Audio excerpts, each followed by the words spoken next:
Today is 21st September and this is our 52nd day of consistent study. अब जैसा कि आपके पास ये लास्ट 50 दिन बचे हैं पढ़ाई करने के लिए, तो ये स्केड्यूल को जो आपको मिल रहा है इसको स्केड्यूल ना समझ के एक लाइफ पर्पस की तरह ट्रीट करो। आज काफ़ी बच्चों ने जो कल काम मिला था उसको कंप्लीट किया है। तो जिस भी बच्चे ने आज का काम अपना पूरा कर लिया है, कंप्लीट कर लिया है, वो मान लो कि उसका एक सिलेक्शन हो गया है। तो ऐसे ही आपको टोटल 50 सिलेक्शन लेने हैं। 50 सिलेक्शन मतलब अभी आपके पास 50 स्केड्यूल आएंगे हर दिन। तो आप जितने दिन कंप्लीट कर लोगे, मान लो है ना, उस दिन आपका सिलेक्शन हो गया। पहले दिन आपका सिलेक्शन हो चुका है, कल को जो स्केड्यूल आ रहा है उसको आपने कंप्लीट कर लिया तो दूसरे दिन भी आपका सिलेक्शन हो गया। ऐसे आपके जब 50 सिलेक्शन हो जाएंगे और जब आप इस मेंटेलिटी के साथ एग्ज़ाम देने बैठोगे तो एक अलग ही कॉन्फिडेंस होगा आपके अंदर। फिर क्वेश्चन पेपर मैटर नहीं करेगा कितना टफ आ रहा है और कितना आउट ऑफ द सिलेबस है, वो कॉन्फिडेंस ही आपका सिलेक्शन करा देगा। लेकिन उस कॉन्फिडेंस के लिए आपको डेली पढ़ना पड़ेगा और जो भी लाइफ पर्पस आपको मिल रहा है उसको कंप्लीट भी करना पड़ेगा बिल्कुल मन से। मैं काम कम ही दे रहा हूँ ताकि आप इसको बहुत अच्छे से कर लो। टाइम बच जाता है तो उसी के क्वेश्चंस और ज़्यादा करने की कोशिश किया करो, और जो भी थ्योरी इसके अंदर पढ़ सकते हो उतना पढ़ने की कोशिश किया करो, या फिर अपना आप अलग से कुछ भी पढ़ सकते हो। लेकिन ये बेस लाइन है, इतना आपको करना है। वो बेस लाइन क्या है फिर से दोहरा देता हूँ। रीजनिंग 1 घंटा करना है, जॉब में हो, एमटेक में हो, फुल टाइम स्टूडेंट हो। अगर एसएससी जेईई 2022 में सिलेक्शन लेना है तो रीजनिंग 1 घंटा डेली पढ़ना पड़ेगा। कितने भी नंबर आपके आ रहे हैं अभी फुल टेस्ट में रीजनिंग में, लेकिन 1 घंटा डेली आपको पढ़ना पड़ेगा।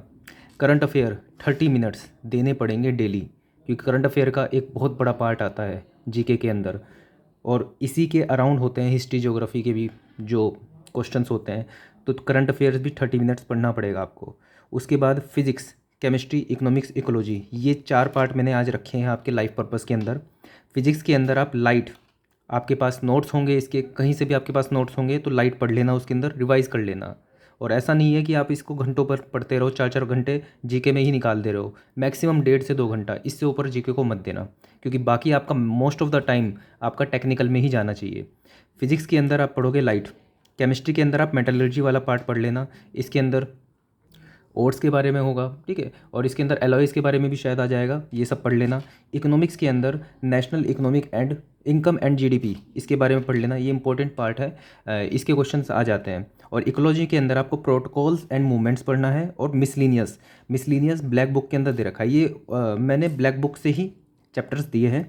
इकोलॉजी का 7वां और 8वां चैप्टर है protocols and movements and miscellaneous. तो ये 5 टॉपिक आपको करने हैं। कहाँ से? ब्लैक बुक से। अगर आप ब्लैक बुक से नहीं करना चाहते हो तो ये टॉपिक आपके पास कोई शॉर्ट नोट्स में होंगे तो उनसे कर लेना, या आप किसी भी बुक से या किसी भी नोट से करो, लेकिन आपको ये करने हैं। ये आपका लाइफ पर्पज़ है। सिलेक्शन चाहिए तो ये लाइफ पर्पज़ आपको करना पड़ेगा complete.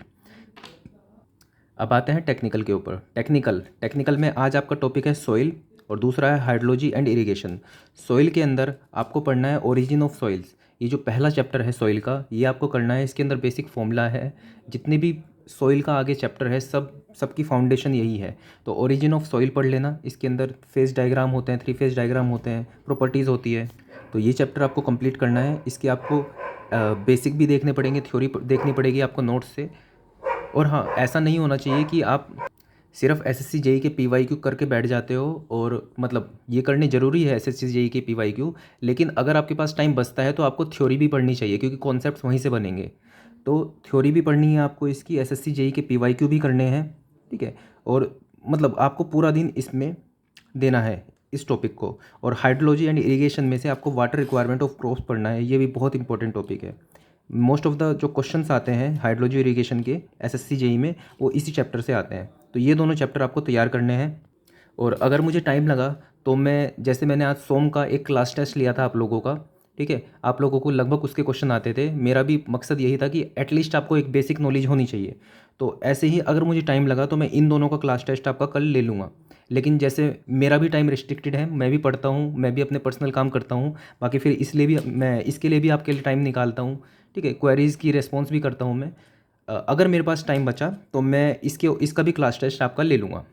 So that's all for this video. पढ़ते रहो। ये बिल्कुल last 50 days of your struggle है। एसएससी जेईई के 50 दिन नहीं बचे हैं, ये आपकी स्ट्रगल के 50 दिन बचे हैं, कि सिर्फ इस 50 दिन में स्ट्रगल कर लिया तो लाइफ मज़े में है आपकी फिर इसके बाद। तो बस इस 50 दिन मेहनत कर लो, बाकी की पूरी लाइफ मुझे बताने की ज़रूरत नहीं है कितनी औसम होगी। So that's all for this video. Thank you.